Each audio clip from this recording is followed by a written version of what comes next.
For all the fun I make of my cousin Carl, how he's an idiot, how he does stupid ass things that are an embarrassment to the rest of the family, well, to be honest, if you dig down deep and really get to know him, he is an absolute moron.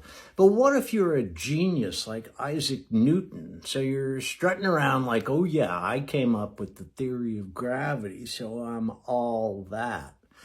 Well, unlike Carl, Isaac had many sides to his personality, and very few of them were cool. It's Russ Woody again, whether you like it or not, with another vital historical fact. Genius Isaac Newton was born in 1643 and died in 1727 in that exact order. Though he wasn't as peculiar as some geniuses, like Tesla, who actually fell in romantic love with a pigeon. And by the way, no idea if there was any between Tesla and the bird, which I'm not an expert on, but I'm guessing something like that might be pretty uncomfortable for the little guy. Isaac, though, did hate his stepfather and threatened to burn his father's house down, so there's that. And he reportedly could not understand mathematics from the books he bought from his studies at Cambridge. But in 1665, Cambridge was closed down due to the Black Death. And during that time, Newton completed his work on the properties of light, calculus, and the motion of celestial bodies, which is exactly what I would have done if I had time like that to kill. Actually, during the pandemic, I mostly just ate. That said, he didn't like criticism. And anybody who criticized him became a lifelong enemy. In fact, he disliked criticism so much that he began a life of solitude and total isolation in 1679, something I have suggested to my cousin Carl with no luck.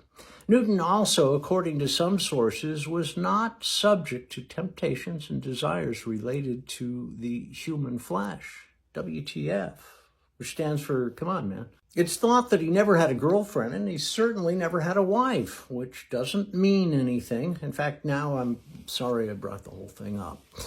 Though he never suffered through a marriage, he did suffer through a nervous breakdown after he suspected that his friends were conspiring against him. One thing that we do owe him for, besides the genius theories, was he made an assurance that the world would not end before 2060.